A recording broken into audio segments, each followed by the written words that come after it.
चलिए फिर आज ट्रेड्स लेने की शुरुआत करते हैं। और अच्छा, नॉर्मली मैं गावस्कर से ट्रेड्स की शुरुआत करता हूँ। गावस्कर, आज मैं सिर्फ एक बार के लिए रचना जी से शुरुआत करूँगा, क्योंकि आज रचना जी ने मुझे एक बहुत अच्छी लाइन भेजी जिससे मतलब मुझे फिर वो आपको भी सुना देता हूँ मैं। क्योंकि रचना जी, आपको याद होगा, पिछले एक महीने से अड़ गई हैं कि मैं सिर्फ शॉर्ट कॉल ही दूंगी, लॉन्ग तो मैंने सोचा ही नहीं है कि देना भी है। तो मैंने पूछा भी था उनसे कि आप शॉर्ट ही क्यों देती है, तो उन्होंने एक लाइन भेजी मुझे कि शॉर्ट देने से डर नहीं लगता साहब, ट्रेंड के अगेंस्ट जाने से डर लगता है। तो ये बात बिल्कुल सही है। अब अगर ट्रेंड शॉर्ट साइड का है तो शॉर्ट साइड की ट्रेड में ही पैसा बन रहा है, तो बनाइए शॉर्ट साइड पर पैसा। रचना जी, गुड आफ्टरनून। कहाँ शॉर्ट कर रही हैं आज?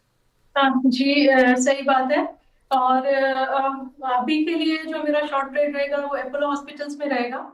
एंड यस, अनफॉर्चुनेटली अभी भी शॉर्ट साइड पे रखना पड़ेगा हमें रुझान, क्योंकि छोटी छोटी रैली या इवन जो कल जैसे हमने 30-40 पॉइंट का ओपनिंग में ग्रीन कलर देखा था, इतना तो कब वॉश आउट हो जाता है पता भी नहीं चलता। तो उससे कोई शॉर्ट्स डरने वाले तो है नहीं, तो फायदा क्या है ऐसी रैली का, इसलिए उनका फिर यूज रैली पे शॉर्ट करने के लिए करना पड़ता है। एपोलो हॉस्पिटल में अभी अगर 6100 के नीचे फ्यूचर्स रहेंगे तो हमें शॉर्ट करते रहना पड़ेगा जब तक 6100 के नीचे है। एंड डाउन साइड पे पहला टारगेट होना चाहिए हमारा 5990, और मल्टी डे के हिसाब से देखें तो 5930। Okay, Apollo hospital itself in ICU और करीब 6010 पे ट्रेड करता हुआ है। ये इसका नंबर्स आए थे करीब करीब आप समझ लीजिएगा कि 6 फरवरी को 6700 का भाव था। उस दिन 2 डिमा टूटा था। 700-800 रुपये बड़ी तीव्रता से साफ हो गए। रचना जी को एक बार फुल फ्रेम पे काटिएगा। रचना जी, ये होली के मूड में आप अभी आ गई हैं कि दही बड़े वगैरह सब बना लिया आपने क्या? कुर्सी लाल, बैकग्राउंड लाल पीला काला, परिधान भी आपका वैसा ही है। कलर से पूरा प्यार होली। मुझे। जी, कलर से प्यार है मुझे। And basically I am an artist, तो मुझे कलरफुल चीजें अच्छी लगती है, लाइफ में भी और इवन मार्केट में भी। चलिए मैम, थोड़ा सा हरे पे भी फोकस करिए, बहुत लाल हो गया जी है ना। जी। चलिए अभी काम करते हैं दूसरी कॉल्स पर। मैं मजाक कर रहा था, बस जी मैं जी। मानस के पास चलते हैं। मानस, गुड आफ्टरनून। आपकी कॉल आज की? गुड आफ्टरनून वीरेन जी। तो देखिए, भारतीय एयरटेल में मेरे ख्याल से अब स्टार्ट हुआ है एक करेक्शन, क्योंकि अभी तक तो हमने आउट परफॉर्मेंस देखा, लेकिन आज अगर आप देखिए तो टेक्निकली ये लोअर टॉप लोअर बॉटम से कंफर्मेशन है। स्टॉक अपने 100 मूविंग एवरेज के नीचे फिसला है। गिरावट में अपने 200 मूविंग एवरेज को स्टॉक टेस्ट कर सकता है।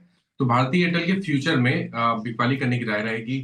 1591 के आसपास के प्राइस चल रहे हैं। इसमें आपको 1611 के स्टॉप लॉस से बिकवाली करनी है भारतीय एयरटेल के फ्यूचर में। और 1550 के टारगेट सेट करने हैं।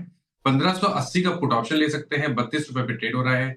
इसमें आपको 24 रुपए के स्टॉप लॉस से खरीदारी करनी है और 48 रुपए के टारगेट सेट करना है। ठीक है, भारतीय एयरटेल के फ्यूचर्स में बिकवाली की राय फिलहाल। गाबत से गुड आफ्टरनून, आप क्या पिक कर रहे हैं?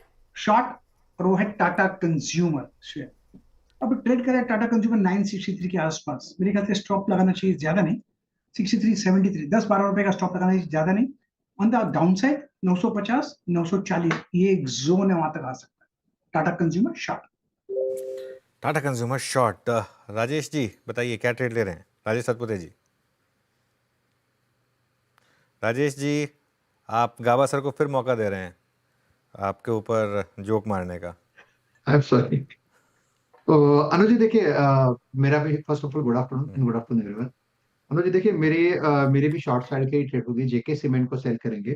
फ्यूचर में देखिए 4450 का स्टॉप लॉस रखेंगे और जो टारगेट दिखता है वो है करीबन 4250 से लेके 4200। तो it's a sell in JK cement. Okay, JK cement sell है आपका यहाँ पर। Sneha ji, good afternoon. आपका ट्रेड इस वक्त क्या रहेगा? Very good afternoon. अगर आप देखें तो मार्केट में यस करेक्शन काफी ज्यादा है, और मैं बाई के साथ जाना चाहूंगी फॉर कोल इंडिया। अगर आप कोल इंडिया देखें तो काफी अच्छा करेक्ट हुआ है अपने वीकली चार्ट में। अगर आप देखें तो प्रिसाइसली एक 61.8% रिट्रेसमेंट के लेवल के आसपास से थोड़ा सा रिकवरी दिख रही है। तो मेरा मानना है कि यहाँ से थोड़ा स्ट्रेंथ आ सकता है। सो आई वुड सजेस्ट कि यहाँ पे लॉन्ग करें with a strict stop loss of around 360, और जो टारगेट है वो 390 का रहेगा। ठीक है, सारे सेल साइड के ट्रेड के बाद एक बाई साइड की ट्रेड आई कोल इंडिया। देखिए अच्छी तेजी इसमें देखने को मिल रही है फिलहाल। राजेश अग्रवाल जी, वेरी गुड आफ्टरनून। जिस तरीके से बाजार में बिकवाली देखने को मिल रही है, आपके पिटारे से कुछ ऐसे स्टॉक्स जहां पे राहत की सांस ली जा सकती है? गुड आफ्टरनून श्रेया जी। गुड आफ्टरनून वीरेंद्र जी, अनुज जी, बाकी भी जो पैनल में मित्रगण हैं, सबको नमस्कार। और माहौल बहुत बुरा है और अभी जैसे अनुज जी बता रहे थे कि आज का तो माहौल अत्यधिक बुरा है और आप भी कई पर्यायवाची शब्द इस्तेमाल कर रही थी, सुना था मैंने। तो ऐसे माहौल में ही लॉन्ग जाने की हमारी कावियात रहती है, क्योंकि जो पैसा बनता है वो कमजोर मार्केट में ही बनता है। और इस वक्त अगर कहा जाए तो मैं समझता हूँ कि बहुत से लार्ज कैप स्टॉक्स है, रिलायंस, एचडीएफसी बैंक, आईटीसी, जो जबरदस्त टूट गए हैं, वहाँ ध्यान देना चाहिए। एक चुनना हो, एचडीएफसी बैंक के साथ जाना चाहूंगा। दुनिया की एक सबसे बड़ी bank, stable asset quality, deposit growth strong, core fee income बढ़ रही है, फोकस मैनेजमेंट का रिटेल और डिपॉजिट मोबिलाइजेशन पे है, और सीडी रेशियो कम करने की बात कर रहे हैं। इनकी एचडीएबी फाइनेंशियल सर्विस की ऑफर फॉर सेल आने वाली है, वहां से भी अपसाइड बनता है। दूसरी जो सब्सिडरीज है, चाहे लाइफ की हो, एएमसी की हो, एर्गो की हो, सारी अच्छी कामकाज चल रही है। और मर्जर के बाद स्टॉक ने कुछ करके नहीं दिया है, कई 1.5-2 साल से इन्हीं लेवल्स पे घूम रहा है। वैल्यूएशन बहुत स्ट्रांग है और मैं समझता हूँ यहाँ पर खरीदारी करनी चाहिए। कम से कम आप 2 क्वार्टर का नजरिया रखें और यहाँ लॉन्ग रहें।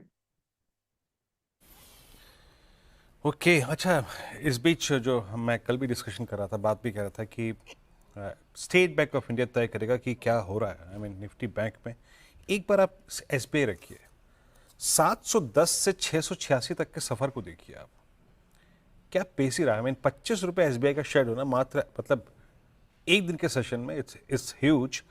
और एक बार आप रखिएगा Nifty bank versus Nifty PSU bank index.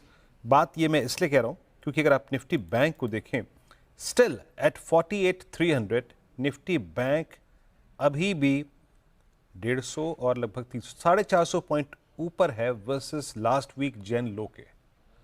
और निफ्टी पीएसयू बैंक इंडेक्स है वो जो है वो उस लेवल को तोड़ के अब कतई नीचे आ चुका है। उसका लेवल जो था उस वक्त था 5942 का, अभी 5630 पे ट्रेड कर रहा है।